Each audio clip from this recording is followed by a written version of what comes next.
The devil is supposed to be the embodiment of all evil, but sometimes even he is beaten by the evil of men like Lyndon Wagner and Robin Harwood. On October 21st, 2011, in Palm Ridge, Johannesburg, a group of friends gathered in a secluded area to party. Alcohol and drugs like Dagga ran wild, but unfortunately, that wasn't the worst crime committed that night. Among the group was Kirsty Theologo, who would meet a tragic murder by the hand of Lyndon Wagner and others involved. When the entire group got drunk, Lyndon Wagner suddenly drew an Illuminati star on a nearby rock. Then, the topic of devil worshipping was brought up, as it was revealed that several members of the group were Satanists, and that this was no normal party, but a human sacrifice ritual for their dark lord. Wagner and Harwood proceeded to tie Theologo up and held her down as she was doused in gasoline. In their twisted minds, they believed the only way to sacrifice someone to the ruler of hell was with fire. Theologo was defenseless, as Wagner set her aflame and watched as she died in agony. At that time, her friend Bronwyn Grammer was passed out on the floor from the strange alcohol she had been given.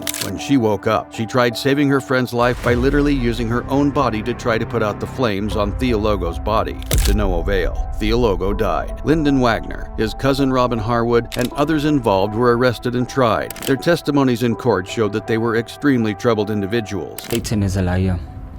Satan, he can put all the shiny things in front of you and promise you the world. He can promise you everything just in exchange for your soul. Apparently, their devil-worshipping conversations had happened before, but all was under the influence of alcohol. Wagner had the gall to speak lovingly about Theologo, claiming that she was a friend. To curse his family, I do feel the pain that they're going through, and I want them to actually forgive us for what we've done.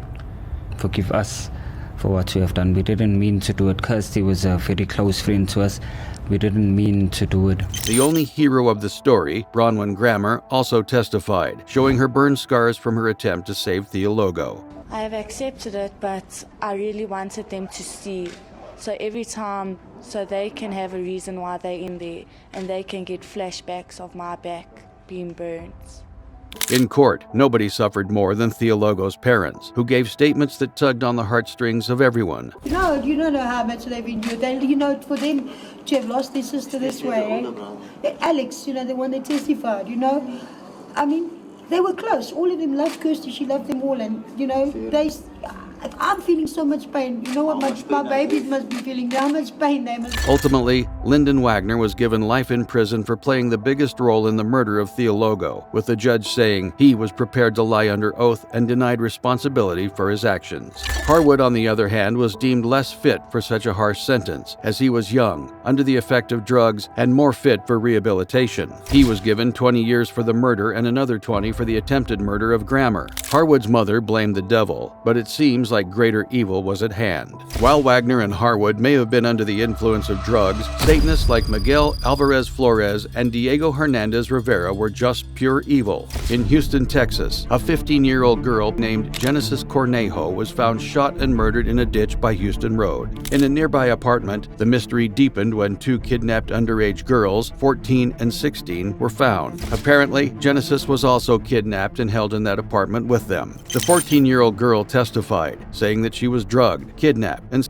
abused. She pointed to 22-year-old Miguel Alvarez Flores and 18-year-old Diego Hernandez Rivera as her kidnappers. The horrors that 14-year-old girl witnessed didn't stop there, however, as she claims the two men held her down and tattooed an image of the Grim Reaper across her leg. This was the first hint at there being some Satanist connection, and the police later supported this when they found a satanic statue that the two men reportedly wanted to offer a soul to. The 14-year-old girl said in the apartment was a 15-year-old girl named Genesis. Authorities believe it was Genesis who was shot and murdered. The two other victims were returned to safety to their families once Alvarez and Rivera were arrested. When everything was revealed, however, it turned out Alvarez and Rivera weren't just murderous worshippers of evil spirits, as they were also members of the brutal MS-13 gang, who was responsible for the murders of countless others. Further evidence even painted a theory that Genesis was dating another member of the MS-13 gang, and that she had disrespected a shrine to their Santa Muerte, aka the Saint of Death. Santa Muerte could not save his acolytes, though, as they ended up in a Houston court. In court, Alvarez and Rivera seemed to have no remorse whatsoever, even turning around to wave and smile at the camera filming them. Just as they had no mercy on their victims, however, the justice system had no mercy on them. Alvarez and Rivera were ultimately sentenced to 40 years in prison for their crime. While these 4 murderers may have been small fry, some Satanists are real-life supervillains, like Richard Ramirez. Richard Ramirez, aka the Night Stalker, is one of America's most famous and terrifying serial killers, like Jack the Ripper, the Zodiac, and the Golden State Killer. Ramirez's reign of terror across California made the history books, and it all started in 1984. Ramirez is credited with 13 murders, but his first victim was a 9-year-old named Mei Leung, whom he brutally beat, strangled,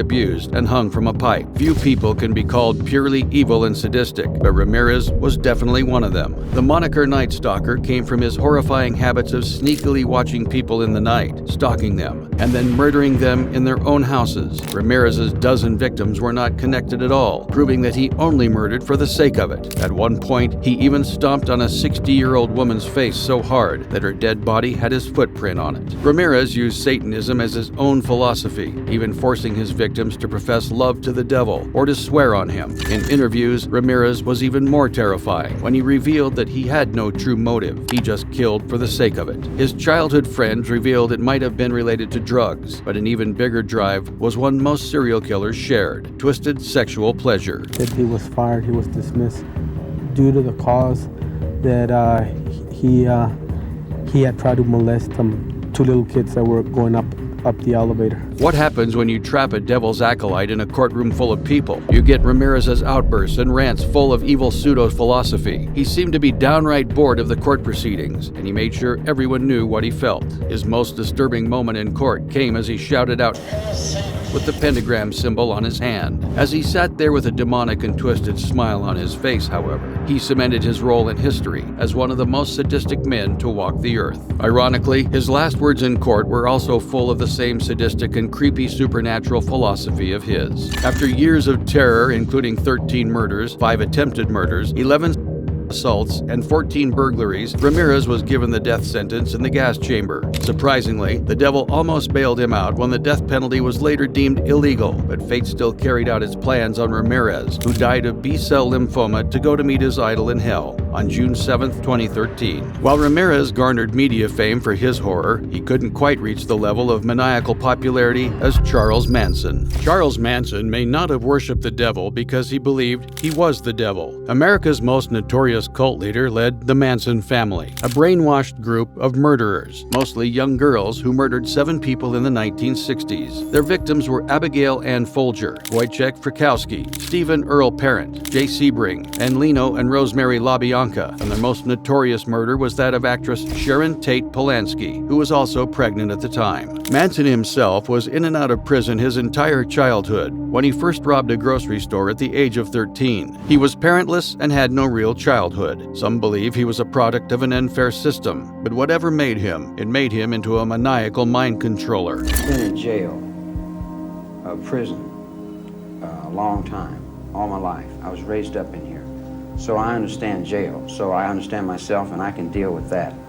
I sit in my cell and I do my number. Manson led his cult out of Spawn Ranch in Los Angeles. He preyed on young girls and brainwashed them into doing his bidding, with a prophecy of a race war that he would then emerge out of as a leader for humanity. What's fascinating and horrifying is that Manson himself never killed anyone, but he was still responsible for the 7 lives his family took. When Manson was arrested, his court hearings and interviews made him into a sort of dark celebrity. In court, despite being a notorious criminal who lived in prison his whole life and even had a swastika on his forehead, he was strangely articulate, well-spoken, and even intelligent. Manson had the ability to control any interview, hearing, or interrogation. I think if you look in your own mind, for every point, there's a counterpoint. For every red, there's a black. For every black, there's a red. In other words, what you're making me into in your reports so that you can write your books and do your Rambo trips and make your movies for public entertainment is not really what happened. And what happened could have been explained, but if you will allow me to call a witness No, we do not allow witnesses in here. I mean, it's within the panel. I'd like to question that man in front of the panel. No, we do not allow that, Mr. Manson. We have a procedure that we follow. Now, if you want to tell about the crime. Okay. He claimed his innocence in court for years and did his best to manipulate the prosecutors and judges. He would shift the conversations considerably, even just to comment on how beautiful his girls were. At one point, Manson got so riled up at a judge that he almost threw a Constitution at him. Manson's cult may not have been Satanists, but they worshipped Manson as if he was the devil himself. He even claimed to be, saying he was the devil. Perhaps the most disturbing sight in the Manson trial didn't involve him at all, but a group of his brainwashed cult members walking down the court singing as if they were still under his trance.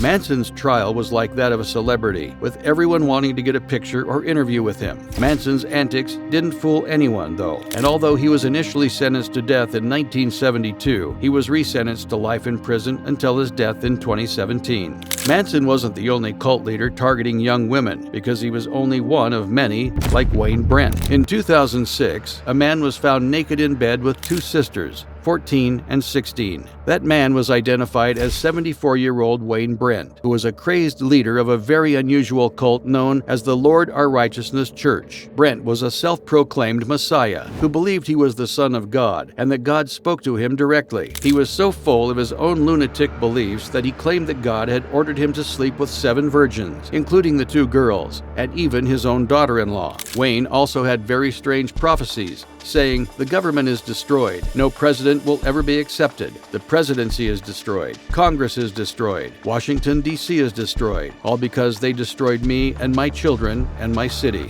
Brent believed the world would end in 2007, and since it clearly didn't, you'd think it would put an end to people believing in him. But his followers were beyond brainwashed. Brent preyed on the young and innocent-minded with his twisted religious beliefs, going as far as sending them to their own to get to heaven. One former member said, "When I was there, he thought the end of the world was going to happen, but I don't think it was a thing at that point. At least it never came across to me as that. We never went down that path of like, let's drink Kool-Aid." Upon Brent's arrest, he completely denied the accusations of misconduct with 2 minors. He claimed he only touched their chest bones as part of a religious ritual for spiritual healing.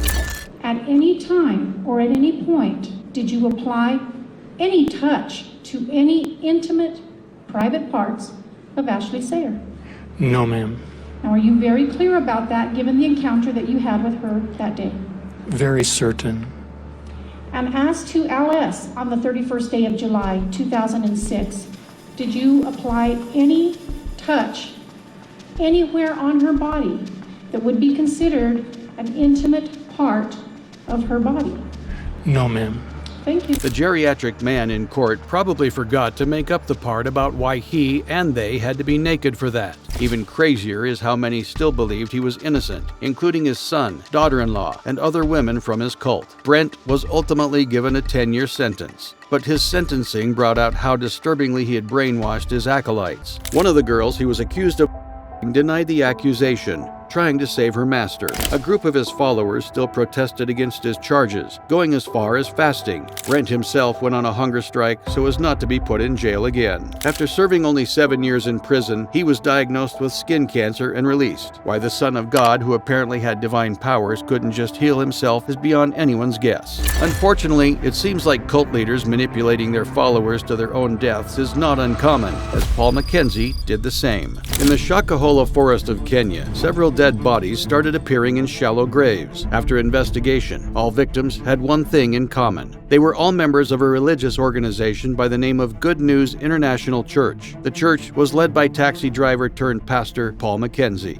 Mackenzie had been arrested before when 2 children died, presumably members of his church, but there was not enough evidence to prosecute him. In the mostly Christian country of Kenya, however, there were several unregistered churches like these, but while a normal church tried to lead its followers into salvation, direction. Mackenzie's church led them to their demise. It turned out Mackenzie's church was a doomsday church that encourages its members to take their own lives. Mackenzie prophesied that the world was ending soon, and that his followers should starve themselves to death to be the first to get into heaven. Unfortunately, his followers believed him, and over 100 members of the church were found dead, with 400 others missing. One resident told the story of how his family member was in contact with Mackenzie and strangely booked a one-way ticket to Malindi, where Mackenzie was hiding out before his arrest. In court, Mackenzie seemed indifferent with no emotions in his eyes, like many of these false prophets and crazed cult leaders. He is facing the charges of murder of over 100 victims, including the children of families who are in tears over them.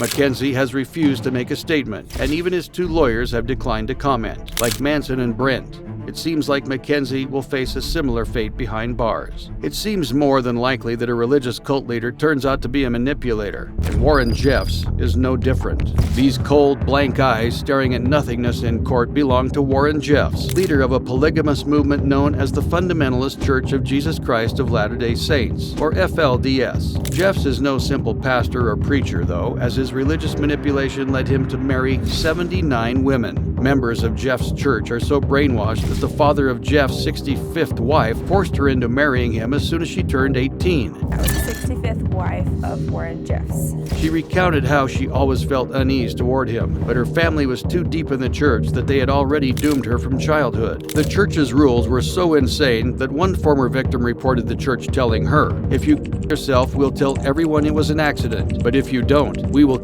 you and tell everybody you did it yourself." To no one's surprise, Jeffs turned out to be a predator, as in 2007 he was found guilty of charges of as an accomplice and was placed on the FBI's list of 10 most wanted for arranging illegal marriages between adult males and underage girls in Utah. Jeff was sentenced to 10 years to life in Utah State Prison, but the conviction was overturned in 2010 for flawed jury instruction. Jeff probably believed God had saved him from imprisonment, seeing as he claimed he was a prophet, but God soon showed him how justice is prevalent when Jeff was found guilty of a 15-year-old girl he had married and the aggravated assault of another 12-year-old girl. What's truly insane is how even in jail, Jeff still led his cult and sent them orders. In court, Jeff stood completely blank with the eyes of someone who truly does not have normal human emotions. His mind is so far gone that he even threatened a judge that God would send a crippling disease to end her life. He was so confident that God was on his side that he fired his 7 attorneys and chose to represent himself in court. God must have let him down, though, as he was convicted in Texas and ultimately sentenced to life in prison with parole eligibility in 2038. The devil's manipulation didn't stop at adult cult leaders, but it also reached school children like Nicholas Cruz. On February 14, 2018, 19-year-old Nicholas Cruz was attending Marjorie Stoneman Douglas High School in Parkland, Florida. It was a normal school day for everyone, until the last 20 minutes before dismissal time, when Cruz suddenly decided to make it the most horrific day the school and its attendees had ever seen, opening fire with an AR-15 in the hallway, murdering 17 people and injuring 17 more. For 6 full minutes, Nicholas Cruz unleashed terror on students and teachers alike. When Cruz was done with his terror attack, he snuck outside the school and casually entered a McDonald's to get a soda as if nothing had happened. He shared his drink with one David Wilford, a student who managed to escape, who had no idea he was sitting across from the shooter who had shot his own sister inside the school. A couple of miles away, Cruz was finally arrested, taken to the hospital for labored breathing, and then back into police custody. Cruz confessed to the shooting and revealed darker secrets about himself, including devil worship, a notebook full of monstrous faces, a pentagram, and the words, "Hail Satan." In court, Cruz cowardly covered his ears and head as he faced his own victims and their families. He faced Anthony Borges, whom he had shot 5 times. Another victim was a teacher who let him know how her life changed forever after his attack. He also faced parents and grandparents of his victims, who tugged at the heartstrings of everyone. Finally, he faced the one man he sat across from at McDonald's, with Wilford finally knowing he had shot his sister. After a 4-year trial, Cruz was officially sentenced to 34 consecutive life sentences without the possibility of parole, 1 each for the total number of victims murdered and wounded. Click the video on screen as I delve further into more cases.